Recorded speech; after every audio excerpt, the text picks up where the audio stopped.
오늘 저희가 함께 볼 말씀은 요한복음 7장 40절에서 52절까지의 말씀입니다. 요한복음 7장 40절에서 52절까지의 말씀입니다. 제가 한 절, 여러분이 한 절 교독하시고 마지막 52절은 함께 합독하도록 하겠습니다. 제가 읽도록 하겠습니다. 이 말씀을 들은 무리 가운데는 이 사람은 정말로 그 예언자이다 하고 말하는 사람들도 있고, 이 사람은 그리스도이다 하고 말하는 사람들도 있었다. 그러나 더러는 이렇게 말하였다. 갈릴리에서 그리스도가 날 수 있을까? 성경은 그리스도가 다윗의 후손 가운데서 날 것이요, 또 다윗이 살던 마을 베들레헴에서 날 것이라고 말하지 않았는가? 무리 가운데 예수 때문에 분열이 일어났다. 그들 가운데서 예수를 잡고자 하는 사람도 몇 있었으나 아무도 그에게 손을 대지는 못하였다. 성전 경비병들이 대제사장들과 바리새파 사람들에게 돌아오니 그들이 경비병들에게 물었다. 어찌하여 그를 끌어오지 않았느냐? 경비병들이 대답하였다. 그 사람이 말하는 것처럼 말한 사람은 지금까지 아무도 없었습니다. 바리새파 사람들이 그들에게 말하였다. 너희도 미혹된 것이 아니냐? 지도자들이나 바리새파 사람들 가운데서 그를 믿는 사람이 어디에 있다는 말이냐? 율법을 알지 못하는 이 무지렁이들은 저주받은 자들이다. 그들 가운데 한 사람으로 전에 예수를 찾아간 니고데모가 그들에게 말하였다. 우리의 율법으로는 먼저 그 사람의 말을 들어보거나 또 그가 하는 일을 알아보거나 하지 않고서는 그를 심판하지 않는 것이 아니오. 함께 읽겠습니다. 그들이 니고데모에게 말하였다. 당신도 갈릴리 사람이요? 성경을 살펴보시오. 그러면 갈릴리에서는 예언자가 나오지 않는다는 것을 알게 될 것이오. 아멘. 오늘 이 본문의 말씀을 가지고 그들 가운데 한 사람이라는 제목으로 주님께서 주신 은혜를 함께 나누기를 소원합니다. 오늘 이 본문의 이야기는 이스라엘의 한 절기인 초막절 마지막 날에 일어나고 있는 일이라고 성경은 기록하고 있는데요. 초막절은 여러분들이 잘 아시다시피 이스라엘이 이집트에서 종살이하던 이집트에서 나와서 하나님의 은혜 속에 광야를 지냈던 그 과거를 기억하고 기념하는 절기입니다. 그래서 이 절기에 사람들은 야훼의 천막을 치고 그 천막 속에서 생활하면서 광야에서 자신들을 보살피시고 인도하여 주신 주님께, 하나님께 감사를 드리죠. 그리고 이 절기에 좀 특별한 것은 사실 이스라엘 율법에는 기록되어 있지 않지만, 이스라엘 율법이 명한 것은 아니지만 실로암 연못에서 성전까지 물을 길어오는 의식을 행하였다라는 것입니다. 유대인들이 초막절에 이 실로암 연못에서 물을 길어서 성전에까지 길러 오르는 것, 이 의식을 행하는 데는 두 가지 이유가 있는데요. 첫째는 광야에서 하나님께서 물을 주셔서 그들의 목마름을 해결해 주신 것을 기억하기 때문이고, 그리고 두 번째는 주님께서 종말에 성령을 부어주시겠다고 약속하셨기 때문입니다. 때문에 이스라엘 백성들이 초막절에 물을 길어서 제단 앞에 붓는 이 행위는 종말에 자신들에게 주시는 하나님의 영을 바라는 마음에서 행하는 것입니다. 하나님의 영을 주시는 그 구원을 향한 그들의 바램을 드러내는 행위였습니다. 그런데 참 신기한 것은 무엇이냐면, 예수님께서 목마른 사람들은 다 내게로 와서 마셔라 라고 말씀하셨어요. 그리고 나를 믿는 사람은 그 배에서 생수의 강이 흘러나올 것이다 라고 말씀하셨다는 것입니다. 그런데 이 말씀을 하시고 나서 사람들 사이에 분열이 생겼습니다. 저는 참 이 모습이 신기하고 아이러니하다 생각이 들었어요. 물을 붓는 의식을 한다는 것은 무엇을 의미합니까? 광야에서 자신들의 조상의 목마름을 해결해 주신 하나님을 기억하는 일이면서 동시에 오늘날 자신들의 육적이고 영적인 목마름, 그 목마름을 해결해 주시기를 기대하면서 하는 행위가 아니겠습니까?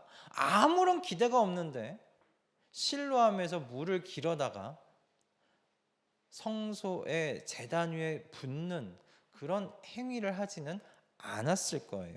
그런데 지금 그들 앞에 한 인물이 등장했습니다. 목마른 사람들아 다 내게로 와서 마셔라. 이 이사야의 말씀을 가지고 와 선포하는 한 인물이 등장했어요.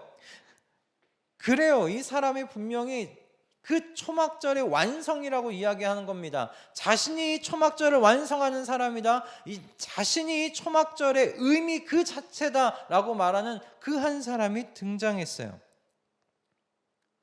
그럼 사람들이 어떻게 해야 합니까? 어떤 반응을 보여야 할까요? 정말 하나님의 영적이고 육적인 우리의 목마름을 하나님께서 해결해 주시기를 바라면서 그런 물을 깃는 행위를 했잖아요. 그렇다면 이 사람에게 나아가서 그 사람의 주장이 맞는지 찬찬히 들여다보고 살펴보는 일이 마땅한 일이 아니겠습니까? 그러나 사람들의 반응이 무엇입니까? 오늘 본문과 같이 제각각입니다.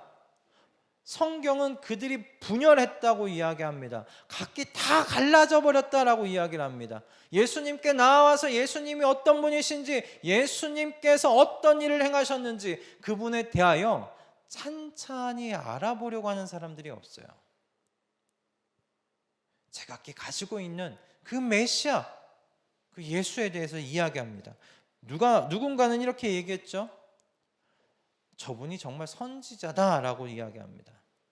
모세가 이후에 자신과 같은 선지자가 나타날 것이라고 말씀했던 그 선지자가 바로 저분이다라고 말한 사람이 있었고, 또 누군가는 확신은 없었지만 이 예수가 그리스도이실 것이라고 추측하는 사람들도 나타났습니다.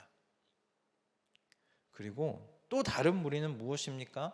성경의 말씀을 근거로 이 예수, 갈릴리 출신의 이 예수는 메시아가 될 수 없다고 이야기하는 사람들이 있었습니다. 그리고 본문의 이야기는 더 나아가서 이스라엘 지도자 그룹이었던 대제사장들과 바리새인들 또한 갈릴리 출신의 이 예수는 메시아가 될 수 없다고, 메시아로 받아들일 수 없다고 말하는 장면으로 우리를 인도해 갑니다. 끌고 갑니다. 그들은 오히려 예수님을 끌고 오도록 보낸 성전 경비병들이 빈손으로 돌아오자, 예수님의 말씀에 감화돼서 빈손으로 돌아오자 그들에게 이렇게 책망합니다.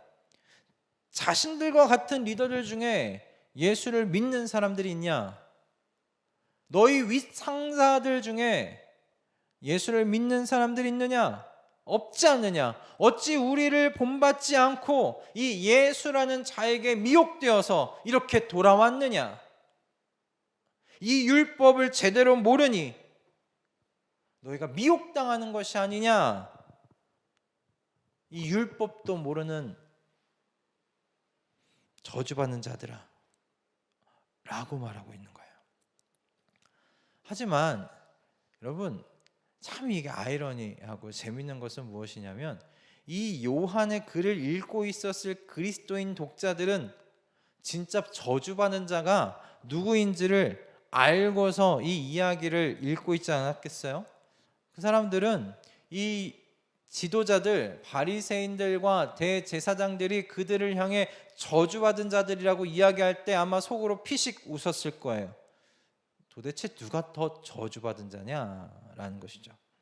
진짜 저주받은 사람들은 누구인가? 오늘 본문은 이렇게 이야기합니다. 편견을 가진 채 진리이신 예수님을 그분의 말씀 그대로 받아들이지 못하는 사람들이 저주받은 사람들 아니냐라는 거예요. 예수님은 초막절의 마지막 날 메시아로서의 당신을 숨김없이 드러내셨습니다. 사람들 뒤에 숨어서 여론을 조장하셨던 분이 아니에요. 사람들 앞에 나아가셔서 사람들 앞에서 말씀하셨습니다. 목마른 사람들은 다 내게로 와라. 나를 믿는 사람들은 그 누가 되었든지 그 배에서 생수의 강이 흘러나올 것이다. 그러나 사람들은 예수님께서 당신을 소개하신 대로 온전히 받아들이지를 못했어요. 예수님이 당신을 말씀하신 대로 그대로 받지를 못했어요. 믿지를 못했어요. 오히려 그들이 가지고 있던 말씀이 예수님을 믿는 데 걸림돌이 되고 있는 것을 보게 됩니다. 이 이야기를 보면서 저는 이런 질문이 생기더라고요. 이들이 예수님께서 베들레헴에서 태어나셨다는 것을 알았어도 예수님을 메시아로 받아들였을까라는 거예요. 왜 이런 질문을 하게 되었느냐면 지금 이곳에 나오는 이 사람들, 등장하는 사람들이 생각하는 메시아와요, 예수님이 당신 자신을 말씀하신 메시아가 다르기 때문입니다. 예수님께서 자신을 드러내셨을 때 저는 왜 이렇게 많은 분열이 일어났는가? 사람들마다 제각각 가지고 있었던 메시아상이 다 달랐기 때문이다 라는 생각이 들더라고요. 누군가는 과거 이집트에서 이스라엘을 이끌어내었던 모세와 같은 그런 전무후무한 그런 이 역사를 이끌어갈 선지자를 꿈꾸었던 사람들도 있었던 것 같습니다. 그래서 이 로마 아래서 살고 있는 이 지긋지긋한 생활을 끝내줄 그 선지자를 기다렸던 사람들이 있었던 듯 싶어요. 그들에게는 그와 같은 메시아가 필요했던 것이고, 또 누군가에겐 하루하루 굶주리며 사는 지금의 삶에 지쳐서 그저 이 삶을 끝내줄 수 있는 사람, 자신들을 배불리 먹여줄 수 있는 사람, 풍요를 가져다 줄 수 있는 자, 그 자가 나에게는 메시아다라고 생각하는 사람들도 있었다는 말입니다. 그리고 이 이스라엘의 리더라고 이야기하는 이 대제사장들과 바리새인들, 서기관들, 그들에게 메시아는 누구인가? 자신들의 자리를 지키면서 그들과 함께 새로운 다윗 왕가를 세울 메시아를 꿈꾸었던 것이죠. 다 각각이 다릅니다. 그리고 자신들이 소원하는 메시아라는 그 편견 속에서 예수님이 말씀하시는 걸 받는 거예요. 그러니 예수님이 하신 말씀 그대로를 받을 수가 없는 것이죠. 여러분, 하지만 예수님께서 말씀하신 그 리더십, 메시아로서의 리더십은 무엇입니까? 예수님은 로마의 압제 아래에서 내가 너희를 해방해 줄 거다, 로마에서 해방해 줄 거다 라고 말씀하지 않으셨어요. 오히려 예수님은 의인이라고 생각했던 그들을 죄인이라고 불렀어요. 예수님은 로마에서의 해방이 아니라 죄인인 너희, 죄에 묶여있는 너희를 그 죄에서 해방하시겠다고 말씀하셨어요. 자신들이 원하는 그런 메시아의 모습이 아닌 예수님을 향해 이들은 그런 의미에서 편견으로 예수님을 지금 바라보고 있었다 볼 수 있는 것이죠. 이미 사람들은 예수님은 메시아가 그래서 아니라고 결정을 했습니다. 그러니 메시아에 대한 약속의 말씀이 오히려 이 참 메시아로 오신 예수님을 믿는데 지금 걸림돌이 되어지고 있는 것입니다.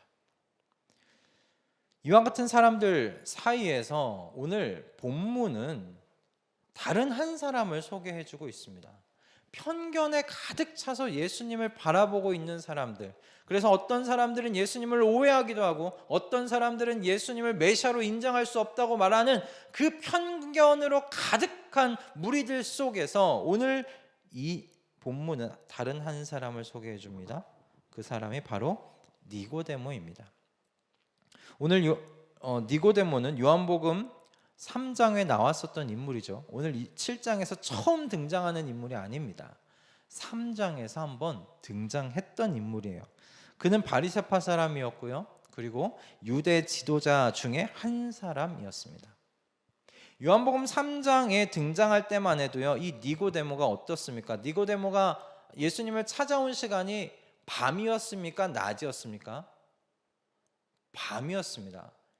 니고데모는 사람들의 사람들의 시선을 피해서 밤에 예수님을 몰래 찾아왔습니다.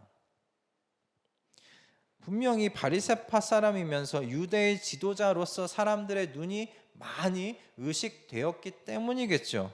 그러나 그는 예수님을 찾아와서 구원과 관련하여서 자신이 가지고 있었던 그 궁금증, 그 질문들 해답을 받고 돌아갑니다. 그 대화 이후에 니고데모가 등장하지 않습니다. 4장, 5장, 6장 모든 곳에서 니고데모가 등장하지 않다가 지금 7장에서 니고데모가 등장하는 겁니다. 그래서 니고데모가 그 예수님과 대화한 이후에 어떤 변화가 있었는지 알 길이 우리에게는 없는데, 오늘 이 이야기 속에서 우리는 니고데모가 좀 뭔가 변했구나를 감지할 수가 있게 되는 것이에요. 왜 그렇습니까? 그가 편견으로 가득한 사람들 사이에서 지금 다른 의견을 내놓고 있기 때문입니다. 여러분, 니고데모가 이야기하는 말의 의미가 무엇이냐면, 니고데모는 이렇게 이야기를 했죠. 우리의 율법으로는 먼저 그 사람의 말을 들어보거나 또 그가 하는 일을 알아보거나 하지 않고서는 그를 심판하지 않는 것이 아니요.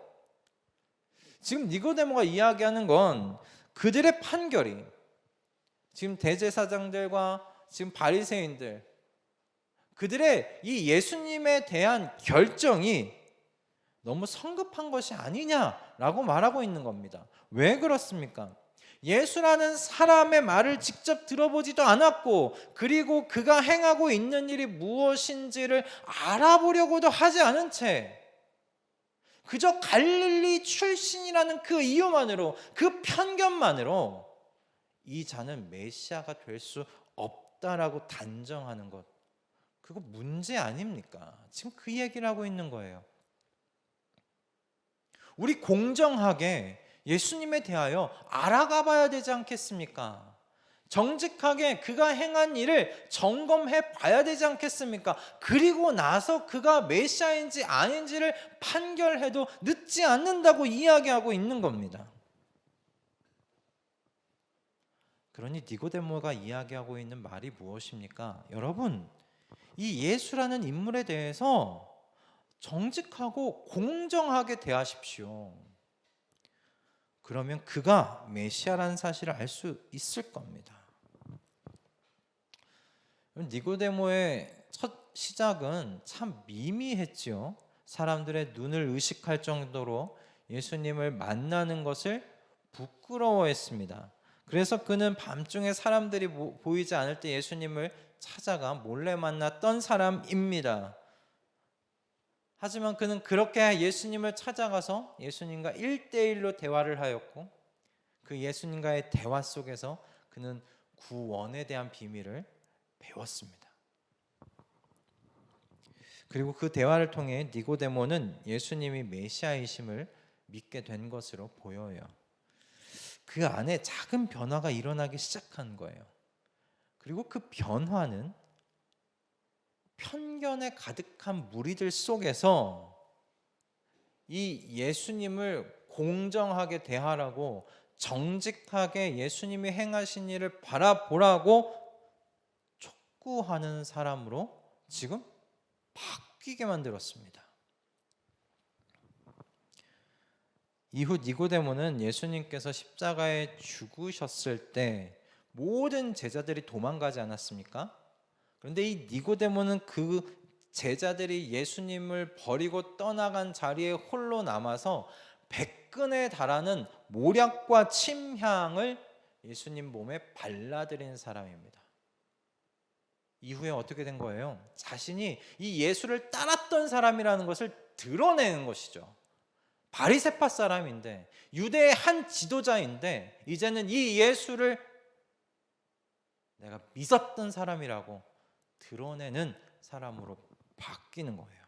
변화되는 것이죠. 저는 니고데모의 변화가 그가 정직하고 공정하게 예수님을 대하고 만났기 때문에 시작되었다라고 생각합니다. 그 예수님을 왜 찾아왔겠어요? 그 전부터 예수님에 대한 이야기를 들어왔기 때문이겠죠. 그래서 이 예수가 누구인지 찾아가서 대화를 해봐야 되겠다 해서 저녁에 몰래 찾아온 것이 아니겠습니까? 그는 그곳에 있던 사람들과 달랐던 거예요.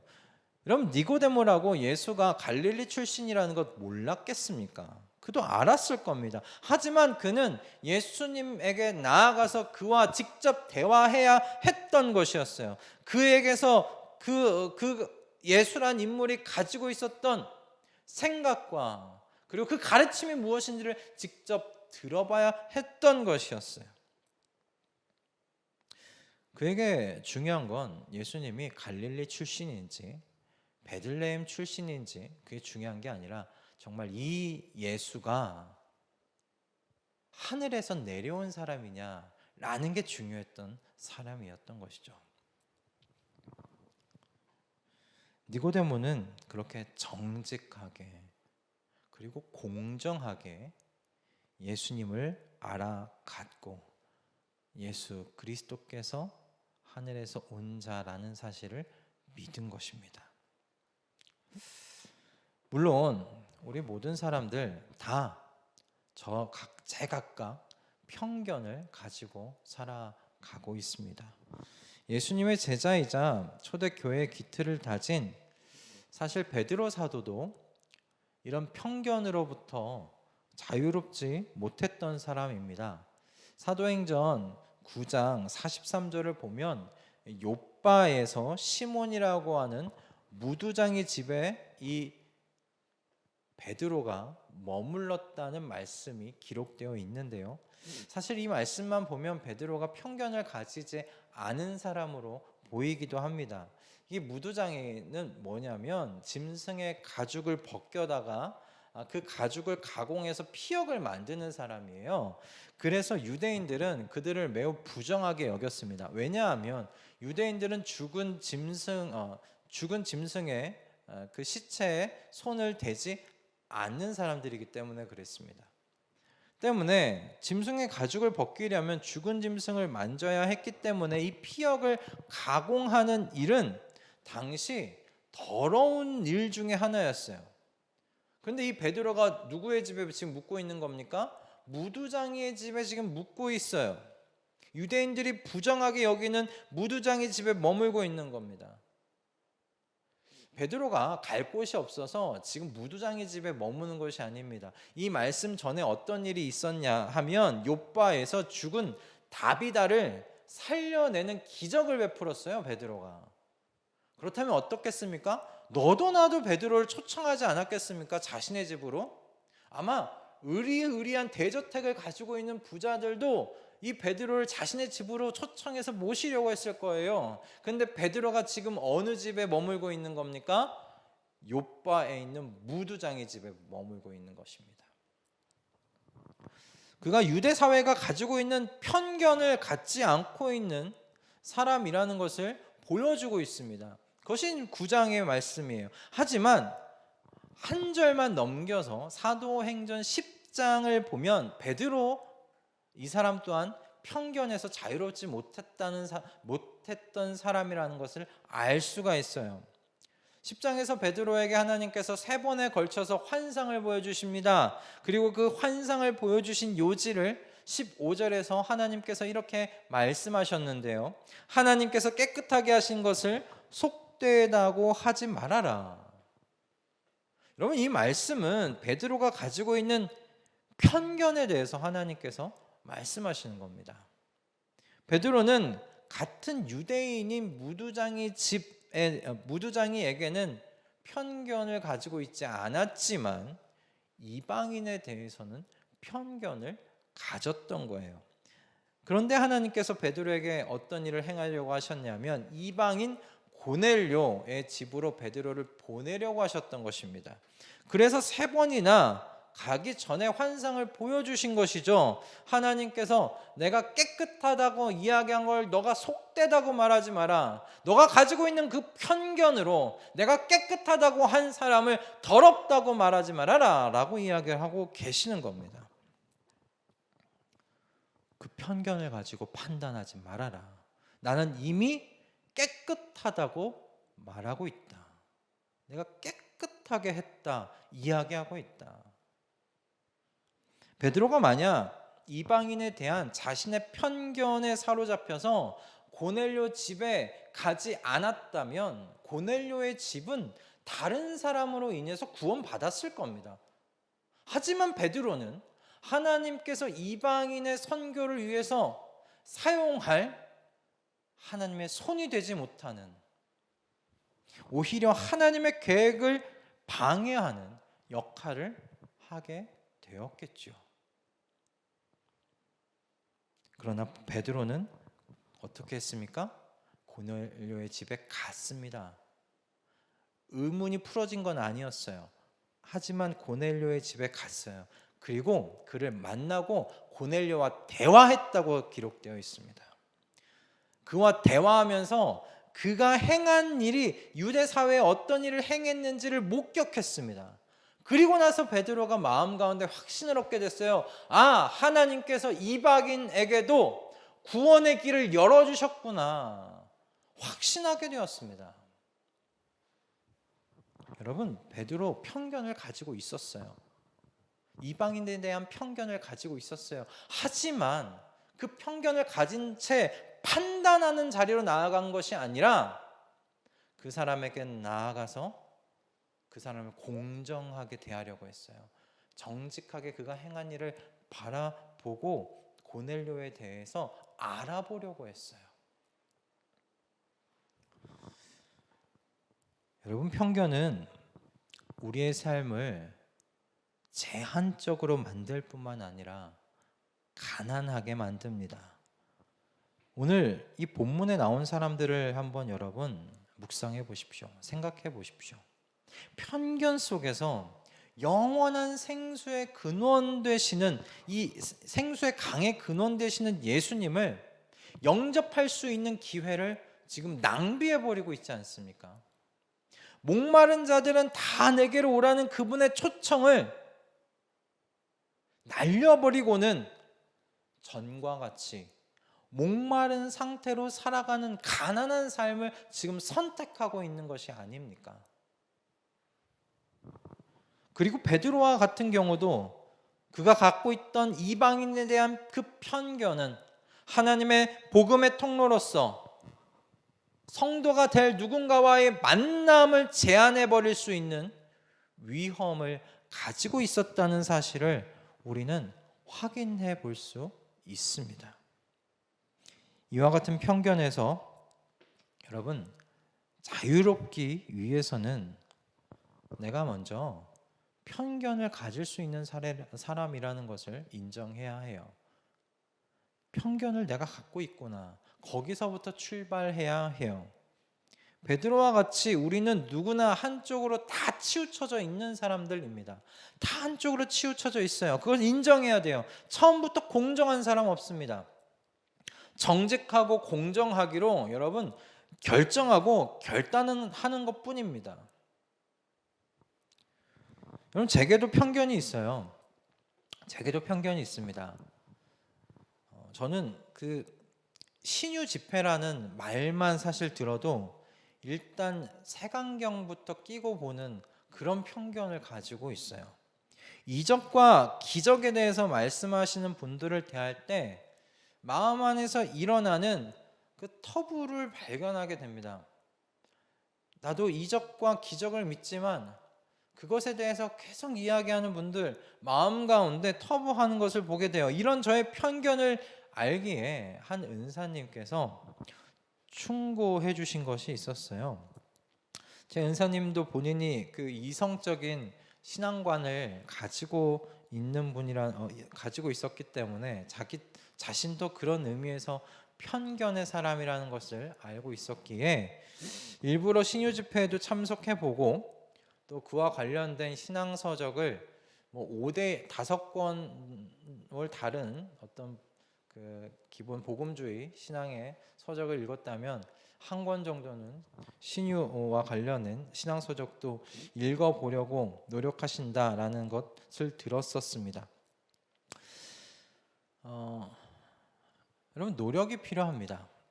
정직하고 공정하게 누군가를 바라보는 것, 그리고 알아가려고 하는 것, 여러분, 많은 에너지가 필요합니다.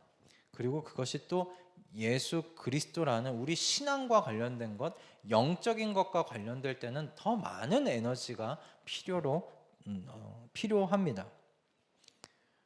그러나 여러분, 그것이 우리의 삶을 모든 이방 민족이 너로 인해 복을 받게 될 것이라고 말씀하신 주님의 약속의 말씀과 같이 여러분, 다양한 사람들과의 만남으로 분명히 우리를 인도해 줄 것입니다. 그리고 무엇보다 영적인 기갈이 아니라 풍성한 여러분 삶을 누리며 사는데 훌륭한 길잡이가 되어 줄 것입니다. 그러니 여러분, 내가 편견과 싸우기로 결단하십시오. 내 안에 있는 편견과 싸우기로 결단하십시오. 정직하고 공정하게 모든 것에 대하여 대하리라 여러분 결단하시고 그것을 훈련해 가십시오. 그것이 사람이 될 수도 있고요, 우리의 신앙과 관련한 부분이 될 수도 있습니다. 예수 그리스도에 대해서 알아가는 데 있어서도 우리는 여러분 정직하고 공정해져야 합니다. 우리가 알고 있는 예수 그리스도에 대한 여러분 그 모습과 이미지, 그것이 다가 아니지 않습니까? 예수님에 대하여 우린 예수님에 대하여서도 나의 생각과 다른 어떤 부분에 대하여 편견을 가질 수가 있습니다. 그것과 싸우겠다고 여러분 결단하시는 오늘이 되실 수 있기를 바랍니다. 모든 예수 그리스도를 알아가는 지식에 있어서도 우리가 정직하게 그리고 공정하게 예수님에 대하여 알아가겠다라고 결단하시는 저와 여러분 되었으면 좋겠습니다. 그렇게 예수님에 대하여 정직하고 공정한 태도로 주님을 알아가려고 할 때 그 태도가 사람과 사람 사이에서도 흘러나오게 될 것이라고 믿습니다. 여러분, 편견에 사로잡히지 마십시다. 편견에 사로잡혀 있던 무리들 속에 한 사람, 이 니고데모와 같은 저와 여러분이 되기를 소원합니다. 그래서 정직하고 공정하게 세상과 말씀을 분별하고 판단함으로 훌륭한 인도자들로 성장해 나아가는 우리 모두가 되기를 바랍니다. 기도하겠습니다.